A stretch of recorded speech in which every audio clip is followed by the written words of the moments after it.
Man, so much to talk with you about, James. We're going to start with Red October, of course. We don't know yet whether it's going to be the Brewers or Mets coming to Citizens Bank Park this Saturday afternoon to open the NLDS. Which is the better matchup for the Phillies in your view, James? Who do you want to see coming into Philly? Well, I think everyone wants to see the Brewers. I don't think you'll find anyone who doesn't. I think, Jack, my co-host on the IOPS podcast, is absolutely terrified of the Mets. I'm not going to say I'm terrified of the Mets, but I do think the Mets have, kind of that hot vibe. We just saw the Tigers go from 10 games under in August or whatever, and they just beat the Astros in 2 straight games in Houston.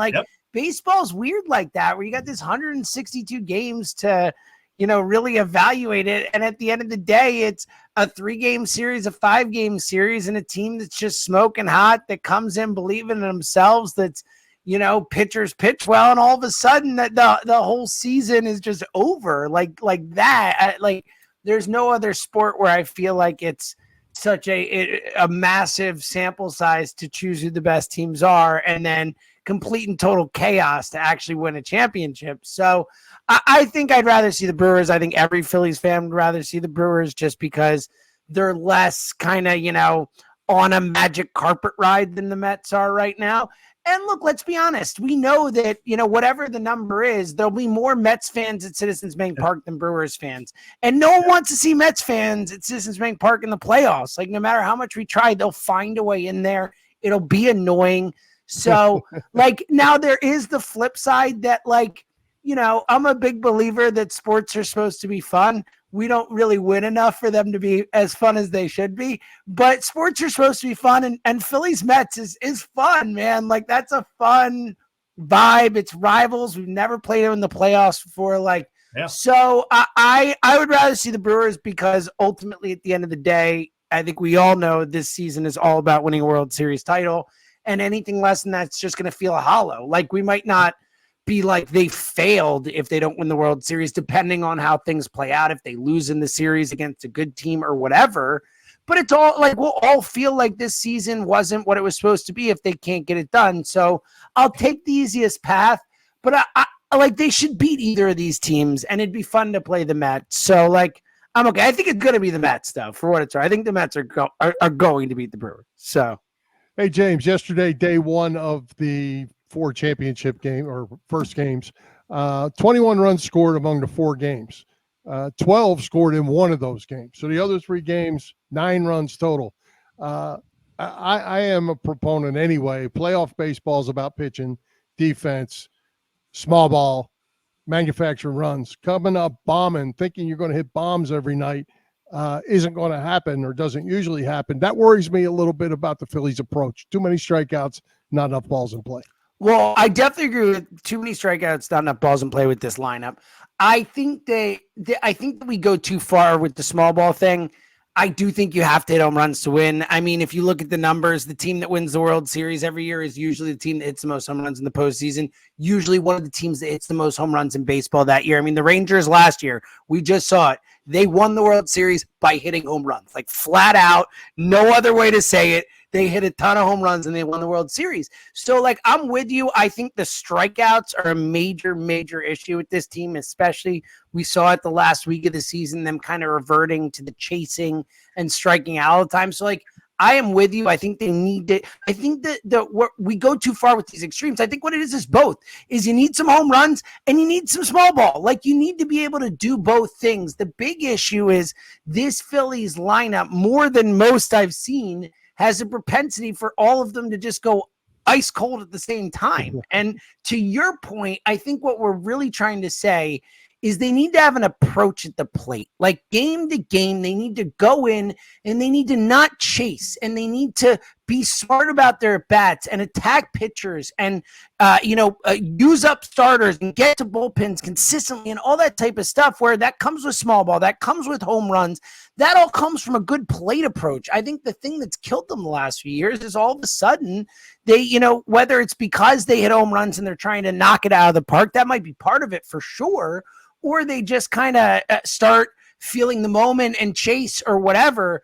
they've lost their approach at the plate the last two postseasons. So I think the small ball, the home runs, it's all a product of them just going up and having good at bats, and good things will come. James, if there was an announcement to this effect, I haven't heard it. Who's the game 2 starter, Nola or Sanchez? No announcement yet. And I think it's probably the most fascinating, either or heading into the postseason, just because, look, I think, the big questions are, will Sosa play against left-handed pitching at second base instead of Stott, which I think he absolutely should. I mean, he's just been way better at it this year. Stott has not hit left-handed pitch. Stott has not hit much at all this season comparatively. The left field, center field thing, should it be Marsh and Rojas? Should they platoon Hayes? Is Hayes going to make the roster? Should Clemens play? Should Wilson be on the roster? Should Wilson play? It's all these different incantations of it. But I think the Nola Sanchez one is the one that I'm most torn on. I have pretty defined feelings about all the other stuff. Like I just said with Sosa, the Nola Sanchez one, like I think it should be Nola. I think they should stick with Nola in game 2. More than anything, just because I think your second starter has a chance to pitch again more often over the course of the playoffs. The quicker you use them over a 5 or 7 game series, probably not a 5. They'd have to go back to Wheeler. Theoretically, though, if they're down 2-1, do they go Wheeler on short rest and then Nola on regular rest? So I think Nola should pitch game 2, but when you put those numbers in front of me and say Chris Sanchez is 3 runs better at home than on the road and just looks more comfortable and is better at home on the road, like I get it. I think it's a compelling thing. I do think you trust Nola more to go into a road park and still be Aaron Nola. We've seen him have success in the playoffs. We know Nola can always go up and give up some home runs and have a bad day. But for the most part in the playoffs, he's been pretty solid. And I trust him to take the ball in the postseason. But so I'm torn on this one, and I won't, fight strongly against someone who says it should be Sanchez. But I think it should be Nola. I think they should stick to what they've done from a rotation perspective. It's the strength of the team. And ultimately, I want Nola more fresh and more available to pitch again if necessary. Well, James, I may be the only person that has even mentioned this. I haven't seen it anywhere. I am not in love with Estevez as the closer. I'm with you, Bill. You're not alone, Bill. You're not alone. There's not a room in a 3-game series for a blown save. I think I would go Hoffman. I really do. Oh, I don't even think it's a question. I mean, I think Estevez is their 4th best reliever. I think it's very clearly Hoffman and Strahm at the top. And I absolutely trust Orion Kerkering more than I trust Estevez by a pretty wide margin, actually. So look, I think that it's going to be situational. I think that if, the opposing team's 3, 4, 5 hitters are coming up in the 8th inning, I'm fine with you going to Jeff Hoffman in that spot and then bringing Estevez in for the quote unquote save against the 6, 7, 8 or 7, 8, 9 or whatever that is. Like I get that type of managing and I support that type of managing, but in a basic sense, I do think that we're going to see Estevez in some big spots in this playoffs. And look, I trust Estevez more than I've trusted Craig Kimbrell last year. Or some of the guys we've had, like David Robertson a couple years ago. Like I do think Estevez is an upgrade. I think they are, obviously I think Hoffman and Strahm are the best this year, the 2 best relievers we've had over this run. Maybe Sir Anthony in 2022 when he figured it out for the playoffs. Alvarado was great, but I mean, those guys have been amazing. Kerkering's been amazing. So I think they're deeper. So Estevez wouldn't necessarily be the 4th best reliever each year, but this year I think he is. And he's going to get save shots. Like it's just going to happen. There are going to be situations this playoff where Estevez is coming in a big spot. And I worry about the hard contact. I worry that it feels like there's always runners on base with him. So, I get it. Look, I get it. I also like, it's tough to have 6, 7 guys who you trust to, late innings in baseball games. I think the fact that we have 3 guys, and I think the fact that Kerkering has kind of become what Hoffman was last year as this kind of guy you can trust to come in the 6th or the 7th or earlier in a playoff game if you need to, and get a strikeout if you need to, get out of a tough inning, get out of a tough spot, and really face the middle of the order or whatever. I mean, I trust Kerkering in that spot, and that frees Hoffman up for late games, and I think that's super important. And look, I think Alvarado being effective, and we'll see. obviously was better towards the end of the season. That frees Strom up for bigger spots later in games too. So I think the depth of the bullpen will really help. And I don't think we can freak out because, they almost won the World Series with basically Alvarado and Dominguez as the only guys we trusted in 2022. And they came this close. So we got, 3 dudes I really trust and a couple of guys I feel okay about. I'll take it, even though I'm with you. I don't love that Estevez will be at the back end of some of those games. James, we all remember what happened in the final 2 NLCS games against the D-backs at CBP last. Why'd you do that? We were having such a lovely chat. The Phil's offense, including the core guys in the lineup, went cold. I mean, it's baseball, but what can you do in the hopes of preventing that from happening again? It's baseball. So I think it goes back to what we talked about before. I think these guys just really have to focus on their approaches and not get too in their heads, not get too swept up by the moment, not get too, to Bill's point, homer happy and want to hear the roar at CBP. They got to go up and treat each at bat as its own thing and go up with the right approach and take pitches and be selective and look for pitches in their hot zones and, look for pitches that they can recognize. And,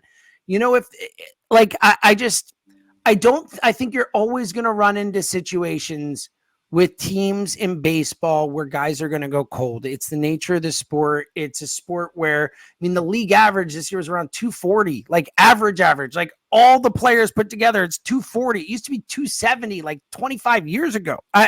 People just don't hit the ball as much as they used to. It's harder. Pitchers are at a massive, massive advantage with how hard they throw, with the fact that you can bring a guy in the 6th, the 7th, the 8th, and all these guys throw 100 and with hooks and they're fresh and there's tunneling and they got 3 different pitches that are coming at you the exact same way. And then one goes that way, one goes that way, one goes that way. And they're all different speeds. It's crazy. It's such an advantage. So in October with the best of the best guys, with them max effort, throwing their hardest in some of these spots, I don't know that it is something that you can totally avoid. I think the only thing you can hope for is that these guys don't, get into what we've seen the last few postseasons and be chasing every pitch and not, really not have a chance up there. So I think you're going to run into guys going cold, but if the whole team keeps their approaches, they have too many good hitters for everyone to go cold at the same time. And that's what's killed them. Well, James, one final Phillies question for me. And I hate to look back. I won't even mention the game. But over the last 2 years, I'm sure we're gonna hear a lot of it. It is what it is. Over the last 2 years, Rob Thompson's handling of the pitching staff and the bullpen has been underwhelming, in my opinion. It worries me as we get into these short series. Can he get this thing done? Can Rob Thompson get this thing done?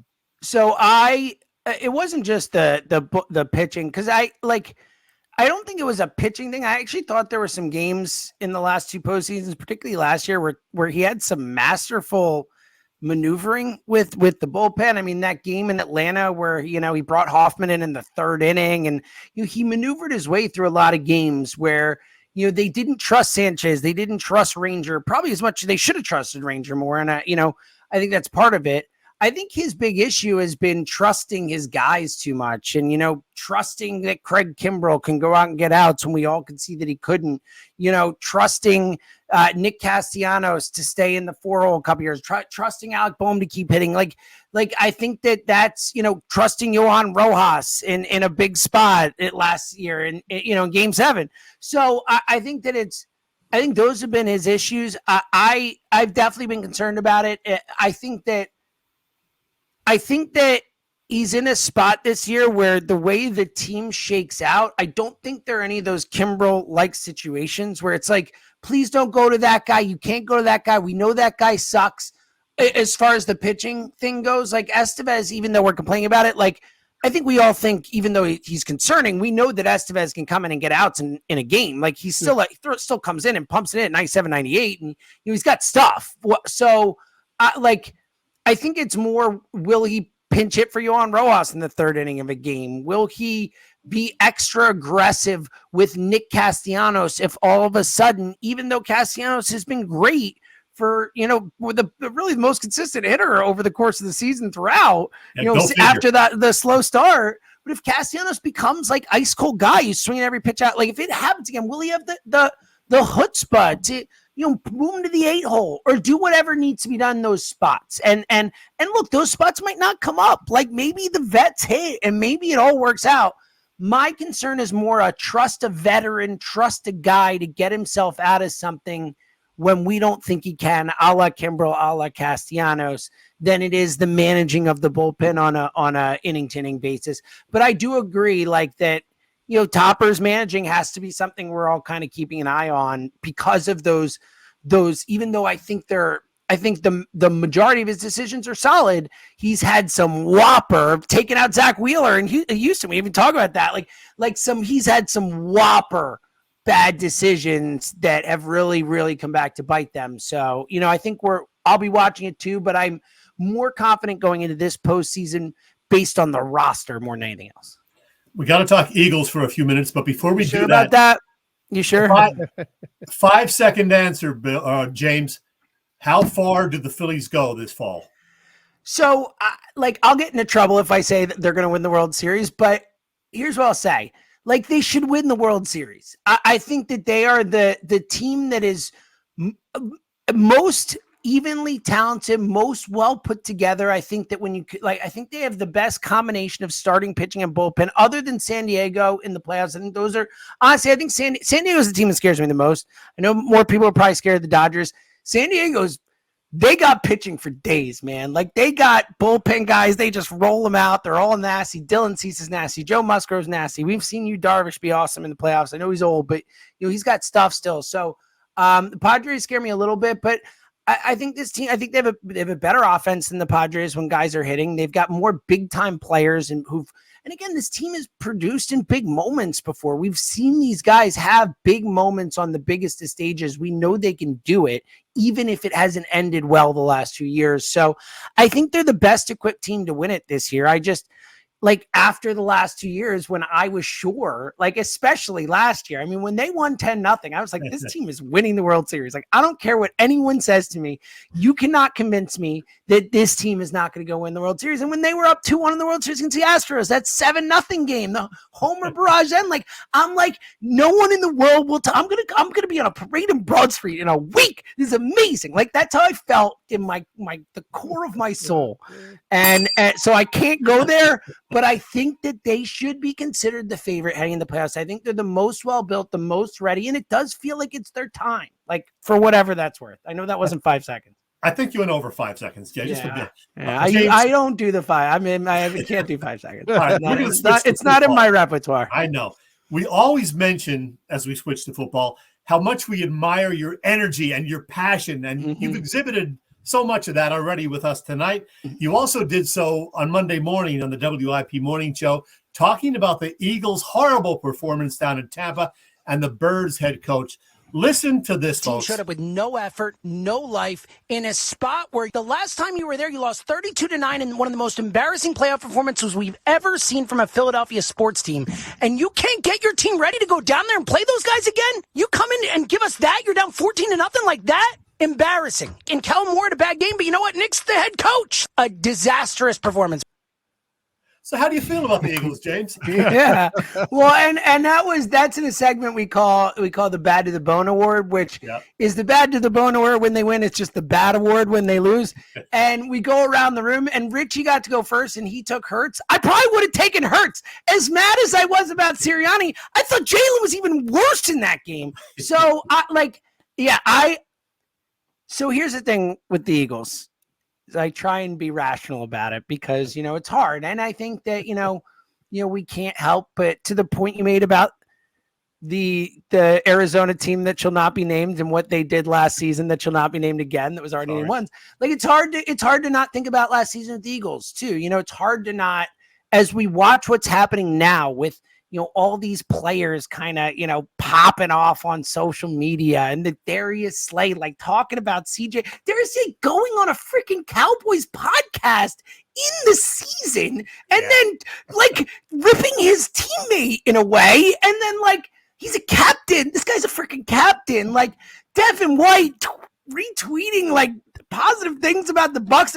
It just all feels like, oh my God, like we're there. We're back last year. So it's like impossible not to think about. And then you watch Jalen and he's making the same freaking mistakes. Like he's still turning the ball over, like stupid turnovers, dumb decisions. He's still standing in the pocket forever, just like tapping the ball. Like, man, grip it and rip it a little bit. Like get the ball out, throw the ball. And I think that this is a problem with all these guys. And I'm so frustrated. It's so funny because, and a lot of people have said this. People are trying to, calm people who are upset down, and they're right. Like, if you said, all right, they're going to lose A.J. Brown for 3 games. They're going to lose Devontae Smith for a game, Lane Johnson for a game. Blah, blah, blah, blah, blah. Like, they got to go to Brazil to start. What do you think their record will be at before you? I'd be like, all right, 2-2, that's fair. Yeah, that seems fair. Good, sure.